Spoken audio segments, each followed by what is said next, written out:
오늘은 6월 둘째 주일입니다. 우리 환경 선교 주일로 기도하며 예배하고 있습니다.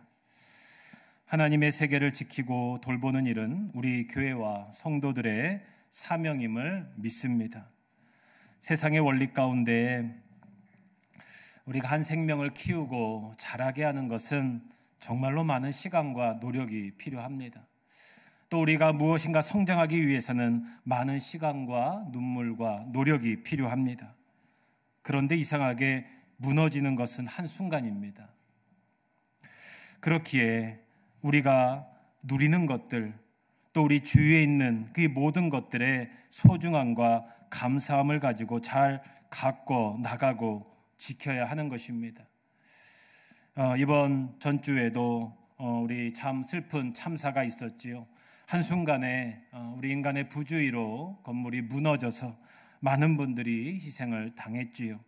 무엇입니까? 기본을 지키는 것, 우리가 방심하지 않는 것, 우리가 원칙을 지키는 것이 그렇게 중요합니다. 그렇지 않고서는 한순간에 무너질 수밖에 없는 것이 이 세상의 원리입니다. 어찌 보면 우리의 마음도 인생도 믿음도 이와 같습니다. 많은 노력과 시간으로 쌓아온 것들을 잘 지키고 기본을 지키는 것이 그래서 중요합니다. 그런데 이것이 한순간에 무너질 때도 참 있지요. 때로는 내 의지와 상관없이 한순간에 무너질 때도 있습니다. 그렇다고 포기하고 좌절하고만 있어서는 안 됩니다. 다시 씨를 뿌리고 밭을 갈고 물을 주며 가꿔 나가야 합니다. 혼자 하기 힘들다면 서로를 의지하고 도와줄 수 있습니다. 저는 믿습니다. 모든 역사와 인류 가운데 영원한 피난처 되시는 하나님을 믿는 것입니다. 그를 기억하고 따르는 것입니다. 이것이 진정한 승리임을 믿습니다. 이제 사무엘 이 상하서 사무엘서의 말씀이 이제 2주일 남았습니다. 제가 오늘 말씀을 이제 정리하면서 돌아보니 처음 시작이 2021년 올해 3월 첫째 주일 사순절 때 이 사무엘서 강해를 시작을 했습니다. 이 사순절을 시작하면서 저희 교회 비전 선포였던 함께 걷지 않겠습니까? 이것을 선포했고 여기에 주제로 바른 길 가게 하소서, 이 말씀을 붙들고 큰 말씀의 계획을 가지고 달려왔습니다. 여러분, 어째 이 기간 동안 바른 길을 잘 가고 계셨습니까? 아니면 혹시 아직 방황하고 계신 분도 있으십니까? 하지만 이 말씀 속에서 우리는 함께 갈 때 하나님의 이 바른 길을 갈 수 있습니다. 이제 이 긴 여정의 말씀을 좀 마무리하면서 고백하는 2개의 주제가 남았습니다. 오늘은 사무엘하 22장의 이 다윗의 승전가의 한 장의 말씀입니다. 그런데 사실 이 고백은 시편의 말씀을 함축한 장입니다. 그래서 이 다윗의 말씀을 묵상할 때는 이 시편의 말씀을 한 번 정도는 우리가 기억하고 고백해야 됩니다. 그리고 다음 주는 다윗의 마지막 유언으로 이 모든 순례의 여정이 마쳐지게 됩니다. 지금까지 함께 따라오시느라 참 감사하고 수고 많으셨습니다. 그러면서도 제 마음에는 이 비행기가 마지막 착륙할 때 가장 긴장되고 중요하죠. 그런 마음이 있습니다. 여러분도 그런 마음을 좀 함께 가져주셨으면 좋겠습니다. 마지막까지 이 영적인 말씀의 능력을 붙잡고 함께 걷기를 주님의 이름으로 소망하며 축원합니다. 오늘은 다윗의 승전가입니다. 사실 이 승전가가 어느 때 쓰여졌는지는 정확하지 않고요. 하지만 저희는 그냥 편리상 한 절 한 절을 다 주석하는 것이 아니기 때문에 이제 다윗의 인생의 마지막에 이 부분이 있기에 이 마지막 다윗의 승전가를 이 시편의 말씀을 좀 우리가 돌아보면서 고백하겠습니다. 지금까지 다윗의 인생을 돌아보면 여러분 성공했다고 생각하십니까? 실패했다고 생각하십니까? 여러분 다윗은 성공한 왕이라고 생각하십니까? 실패한 왕이라 생각하십니까? 저도 이 질문이 해답이 있었던 건 아닙니다. 저도 옛날에는 다윗처럼 자라길 원했습니다. 다윗 왕처럼 용맹스럽게 그때 고백했지요. 돌멩이를 돌려서 폭력을 행사했던 것을 제가 고백했습니다. 세 번째 주일인가 그랬을 거예요. 한번 여러분 설교를 찾아보십시오. 다윗을 선망했던 때가 있어요. 그런데 이제 신학을 공부하고 좀 목회 과정 속에서는 이 다윗의 실패에 좀 초점이 가 있었습니다. 다윗은 우리가 본받지 말아야 할 게 너무나 많아. 이 다윗의 잘못된 신앙이 지금 우리의 이런 잘못된 모습에 연결돼 있어. 이렇게 생각한 적도 있었습니다. 근데 지금은 솔직히 어떤 심정이냐면 다시 한 3개월 정도 이 다윗을 쭉 걸어오면서 지금 제 마음에는 이 감사한 마음이 좀 있습니다. 죄송한 마음도 좀 있고요. 모든 판단과 평가가 내 가치관이었다는 것을 발견하게 됐습니다. 다시 말씀 속에서 지금은 이 다윗의 모습을 보면서 그래도 감사하다. 나에게 준 믿음의 그 영향, 그 영성, 감사함이 제 마음속에 있습니다. 물론 인간적인 연약함과 실수들도 참 많았지요. 마지막까지 수많은 정치적 우여곡절로 인생의 후반기를 참으로 힘들고 고통스럽게 보냈습니다. 하지만 그가 보여준 하나님에 대한 태도만큼은 참 배울만 합니다. 또 큰 감사로 남겨 있다고 믿습니다. 그것이 바로 시편의 많은 부분 기록되어 있지요. 바로 다윗의 기도와 바로 찬양이에요. 바로 다윗이 이 하나님께 회개하고 찬양했던 그 기도의 모범을 보여줬고요. 또 후대에 그의 자손의 예수 그리스도가 나셔서 구원의 예표의 삶을 보여주셨다는 것입니다. 그것을 한마디로 정리하면 다윗이 오늘 고백한 하나님, 당신은 나의 피난처이십니다. 이 고백입니다. 이 안에는 참 많은 것이 담겨 있어요. 오늘은 이 두 가지로 좀 정리를 해봤는데요. 첫 번째는 다윗의 회개의 기도입니다. 또 하나는 하나님께 감사하고 찬양하는 기도입니다. 저희가 지금 사김의 기도 금요 세미나를 하고 있지요. 오늘 그 말씀과 함께 좀 이어서 참고하면서 오늘의 말씀이 증언될 것입니다. 첫 번째는 이 다윗이 죄에 대해서 그가 다루었던 모습, 바로 회개의 기도입니다. 이 사김의 기도에서는 마음의 뉘우침으로 충분하지 않다, 이 교훈을 우리에게 주었어요. 말씀을 오늘 좀 볼 텐데요. 시편의 말씀입니다. 51편 1절부터 3절이죠.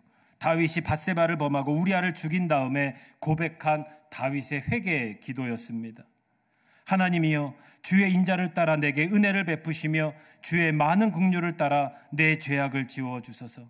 나의 죄악을 말갛게 씻으시며 나의 죄를 깨끗이 제하소서. 물은 나는 내 죄가를 아오니 내 죄가 항상 내 앞에 있나이다. 이렇게 고백하는 회개의 장면이죠. 무너졌던 다윗이 그래도 다시 일어설 수 있었던 이유는 바로 회개의 기도였어요. 바로 잘못을 인정한 것이었습니다. 회개에는 크게 두 가지의 의미로 정리할 수 있는데요. 첫째는 이 회개라고 하는 것은 돌아섬이라는 뜻이 있습니다. 이 회개를 번역한 구약의 슈브라고 이렇게 우리가 히브리어로 읽는데, 이는 하나님께 등지고 살았던 사람이 그분께 돌아선다라는 뜻이 있어요.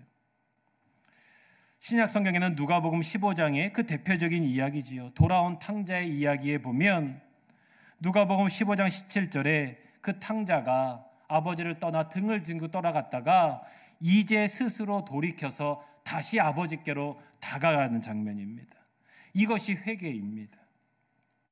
아버지를 등지고 살던 아들이 집으로 돌아가는 것처럼 하나님을 떠나 살던 죄인이 그분의 품으로 돌아오는 것입니다.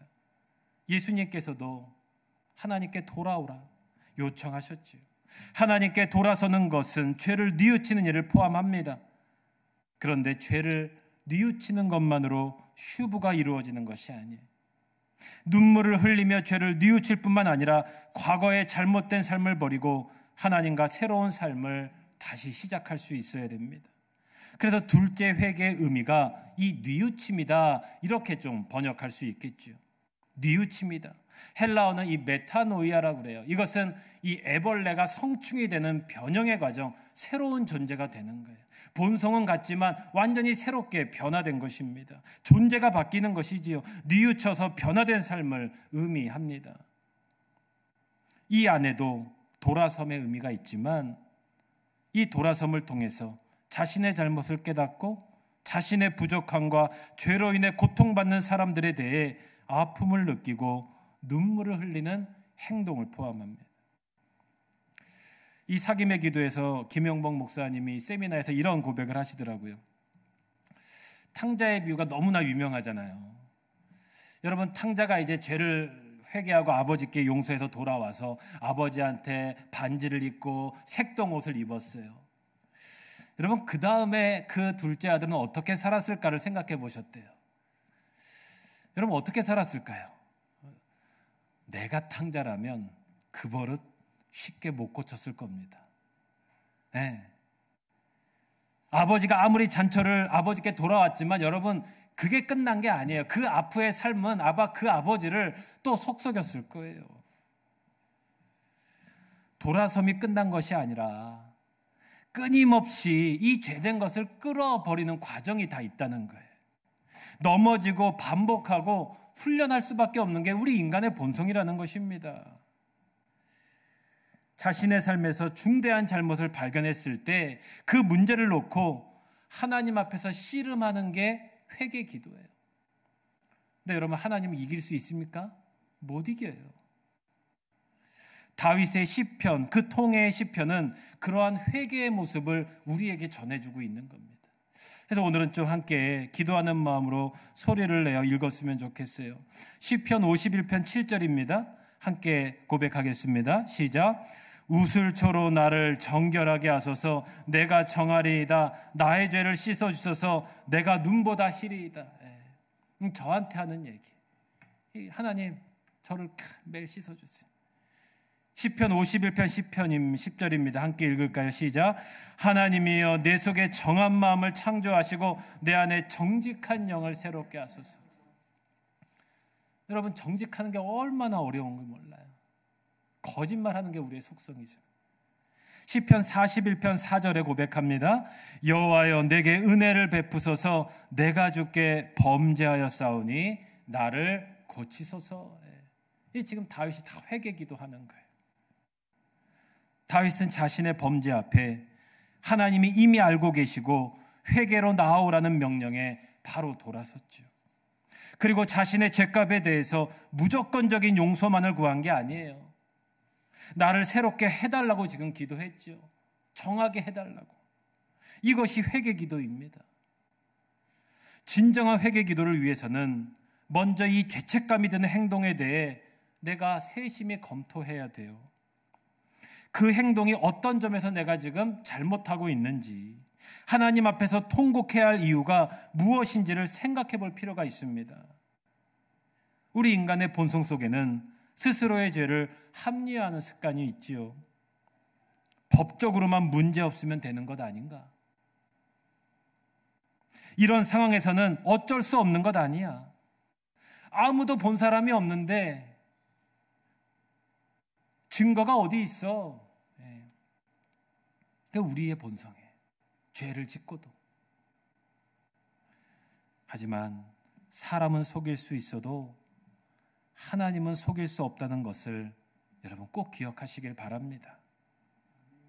그렇기 때문에 우리는 하나님 앞에서 먼저 정직하게 자신을 비판할 수 있어야 돼요. 다윗처럼 즉시 보좌에서 내려와 무릎을 꿇을 수 있어야 됩니다. 또 회개와 용서를 교리적으로 이용하는 분들도 참 많이 계세요. 요한일서 1장 8절 9절에 보면 만일 우리가 죄가 없다고 말하면 스스로 속이고 또 진리가 우리 속에 있지 아니할 것이요 만일 우리가 우리 죄를 자백하면 그는 미쁘시고 의로우사 우리 죄를 사하시고 우리를 모든 불의에서 깨끗하게 하신다. 이 요한일서의 1장의 말씀을 딱 가지고 우리 죄를 자복하면 우리의 죄를 용서한다라는 딱 공식을 만들었어요. 근데 여러분, 요한일서 전체를 보면 이거는 하나님의 사랑과 희생에 대한 말씀이에요. 그런 표현이 아닙니다. 네, 여러분 많이 들어보셨지요? 회개하면 모든 죄를 용서해 주신대요. 이 용서 자판기라고 그러죠. 한국교회 회개 기도를 이 자판기에 커피를 뽑는 것처럼 오해를 한다는 것이죠. 회개 기도는 지은 죄에 대해 용서를 구하는 것이고, 그러기 위해서는 죄를 인정하고 자백하면 자동적으로 용서가 딱 주어진다고 생각하는 거예요. 회개 기도라는 동전을 딱 넣으면 용서라는 커피가 나오는 거예요. 상품을 산다. 이게 용서 자판기라는 표현입니다. 사실 우리 주위에 참 많이 봐요. 어떤 잘못이건 하나님의 용서만 있으면 모든 책임에서 면제된다라고 착각해요. 자신의 잘못으로 인해 이웃에 받은 상처와 손해에 대해 아랑곳하지 않아요. 오히려 더 떳떳해요. 많은 그리스도인들이 하나님의 용서를 빙자해 부정적인 삶을 사는 이유가 바로 여기 있어요. 사실 세상 사람들이 우리 기독교인들을 욕하는 손가락질의 이유가 여기에 있습니다. 또 어떤 분들은 예수의 이름으로 회개하면 말끔히 씻어지고 그게 은혜래요. 그래서 놀라운 은혜래요. 말도 안 되는 얘기입니다. 그건 하나님의 은혜가 아니에요. 은혜고 능력이라고 말하기도 합니다. 이러한 기도를 가지고 막 회개 기도를 훈련시키는 곳도 있어요. 물론 은혜는 조건 없이 찾아와요. 모든 죄는 다 하나님 앞에 용서해 말갛게 휘어집니다. 그런데 성경은 그거를 말하는 게 아니에요. 이런 미가 선지자는 7장 9절에 이렇게 고백하고 있어요. 내가 여호와께 범죄하였사오니 그의 진노를 당하려니와 마침내 주께서 나를 위하여 논쟁하시고 심판하시며 주께서 나를 인도하사 광명에 이르게 하시니니 내가 그의 공의로 보이리로다. 예언서는 다 그거를 말하고 있는 것입니다. 대표적으로 이 미가 이 7장의 말씀은 무슨 뜻이냐? 첫 번째로는 잘못을 했다면 그 대가를 당당히 받으라라는 거예요. 그게 하나님의 정의와 공의입니다. 다른 사람에게 피해를 주었다면 정직하게 보상해라는 거죠. 하나님이 책임을 물으실 때도 피하려 하지 않고 정직하게 기쁜 마음으로 받아들이라는 것입니다. 예수 그리스도의 값진 희생을 빌미로 자신의 책임을 피하는 것이 아니에요. 두 번째 의미는 하나님의 징벌일지라도 하나님의 징벌이 사랑의 표현임을 믿어야 한다는 것이. 미가는 하나님이 언젠가 징벌을 끝내시고 영광으로 회복시켜 주실 것이라고 굳게 믿고 있었어요. 이 과정을 거쳐야 진짜 회개 기도의 바른 자세가 된다는 것입니다. 자신의 잘못을 있는 그대로 고백하고 그것에 대한 책임을 담담하게 받아들여야죠. 하나님이 자신을 새롭게 회복시켜 주실 때를 준비하는 것이 진정한 의미의 회개 기도인 것입니다. 그래서 진정한 회개인지를 아는 방법은 몇 가지가 있죠. 죄의 유혹에 쉽게 넘어질 정도로 약해진 자신의 영성을 끊임없이 통회하게 돼요. 성령의 도우심으로 내 먼저 영적 건강을 회복하기를 해요. 기도의 자리로 찾아가죠. 그래서 진정한 회개 기도를 한 사람은 한 번 실수한 잘못이 한 번에 없어지기도 하지만 조금씩 빈도가 줄여지는 걸 느껴요. 관계가 조금씩 바뀌는 걸 느끼셔야 돼요. 그런데 회개 기도를 형식적으로 한 사람은 변함이 없어요. 똑같이 그 일을 반복해요. 그래서 이 하나님 앞에 회개로 나아가는 사람은 기도가 깊어질수록 죄책감은 줄어드는데 죄의식은 더 넓어진다고 그랬죠. 이 사김에스의 그 기도에서 제가 말씀드렸죠. 하나님 앞에 너무나 작고 부족한 자신의 모습이 보이는 거예요. 그리고 나의 죄를 넘어서 당신의 죄도 나의 죄처럼 느껴지는 거예요. 우리의 고통이 나의 죄임을 깨닫고 같이 통회하는 마음이 생겨요. 단순히 내가 잘못하고 실수한 것이 전부가 아니라 내가 더 잘하지 못한 것도 마음의 통회가 생겨요. 내가 더 사랑하지 못한 것, 내가 도울 수 있는 것을 눈 감은 것에 대해서도 괴로워하죠. 저는 그래서 이렇게 정리했어요. 회개는 진짜 내가 되는 거예요. 회개 기도를 통해서만 진짜 자기 자신을 볼 수 있어요. 회개 기도를 통해서만 진짜 나를 나되게 하는 거예요. 그래서 믿음의 시각이 없는 분들은 싫죠. 왜 잘못했냐 그래요. 내가 무슨 죄인이냐고 화를 내죠. 그런데 포기하지 않고 이걸 해야 되는 거예요. 그래야 그들도 회개의 자리로 초청할 수 있는 겁니다. 먼저 희생하고 회개해야 그들도 변화될 수 있는 거예요. 우리가 먼저 용서해야 그들이 변화될 수 있는 거예요. 그래서 예수님이 십자가에 달리신 거예요. 여러분, 이 회개의 역사가 우리의 삶 가운데 넘치기를, 고백되기를 주님의 이름으로 축원합니다. 그때 우리가 고백해, 바울의 고백처럼 주님, 내가 죄인입니다. 이게 고백되는 거예요. 내가 죄인이었습니다. 내 잘못이었습니다. 그래서 제가 카톨릭 신부 좀 아시는 분들이 많이 있는데 그분에게 편하니까 우리 라이프 오프 사역하면서 다른 거는 서로 좋아하지 않아요. 막 네가 옳다 내가 옳다. 그런데 한 가지는 제가 그 수녀님과 신부들에게 그 얘기는 말씀드려요. 제가 다른 건 천주교 모르겠는데 내 탓이요, 이거는 정말 잘 만들었습니다. 그렇게 말씀드려요. 내 탓이요. 이게 가장 기독교적인 영성의 핵심이거든요. 이건 참 부럽더라고요. 그런데 우리 개신교는 너 탓이요, 너 때문에 우리 이렇게 됐대, 당신 때문에 우리가 이렇게 됐대, 정부 때문에 우리가 이렇게 됐대. 내 탓이요, 우리가 죄인으로서이다. 그게 마지막 다윗이 그래도 하나님께 쓰임받았던 첫 번째 가장 중요한 원리였습니다. 그런데 여기서 끝난 게 아니었어요. 감사와 찬양의 기도가 울려 퍼졌죠. 이것이 사김의 기도에서는 알아드리는 것이 제일 큰 기쁨입니다. 이런 챕터입니다. 우리 시편 103편 1절 2절 한번 이 찬양의 시편을 읽어볼까요? 시편 103편 1절 2절입니다. 시작. 내 영혼아 여호와를 송축하라. 내 속에 있는 것들아 다 그의 거룩한 이름을 송축하라. 내 영혼아 여호와를 송축하. 그의 모든 은택을 잊지 말지어다. 저는 이 죄의 회개는 참회와 고통을 주기 위함이 아닙니다. 다시 일으키시는 하나님의 승전가와 감사와 찬양을 드리기 위함입니다. 오늘 다윗이 고백한 마지막 승전가는 이것을 다 모아놓은 거예요. 자신의 인생을 하나님의 승전가로 고백하고 있지요. 주는 나의 요새입니다. 나의 반석입니다. 나의 방패입니다. 나의 피할 바위십니다. 나의 구원자이십니다. 그리고 나의 피난처입니다. 여러분, 이런 고백이 내 삶에 여러분 지금 나올 수 있을까요?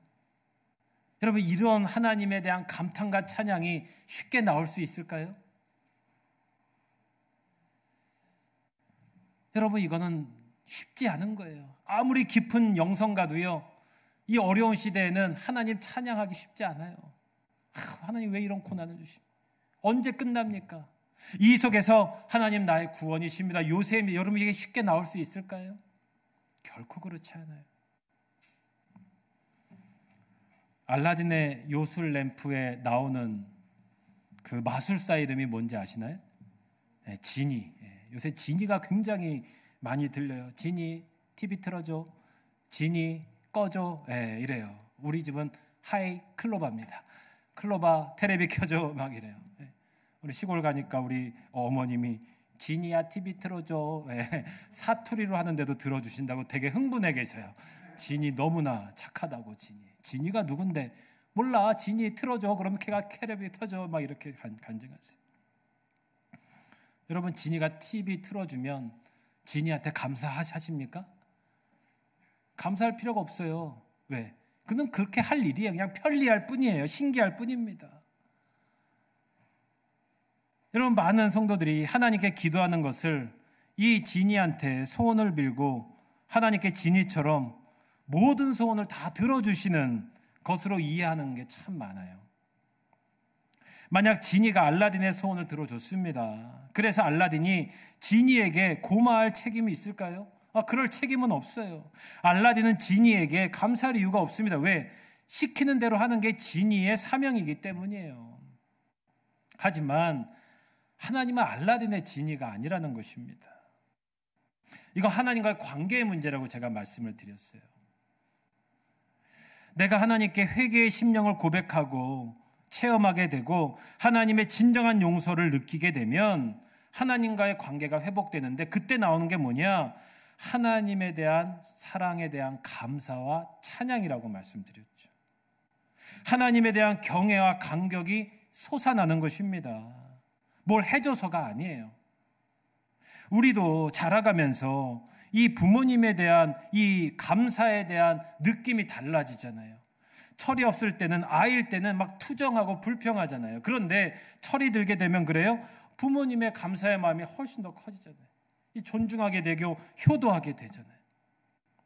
영적인 차원으로도 하나님을 만나게 되면요, 점점 그 사랑이 깊어지고 그 하나님의 위대한 사랑에 감사함을 느끼게 될 수밖에 없는 거예요. 그의 놀랍고 한없는 크신 사랑에 고개를 들 수 없어요. 하나님을 똑바로 쳐다볼 수가 없는 거예요. 이런 분 앞에 감히 설 수 있다는 사실이 감격스럽습니다.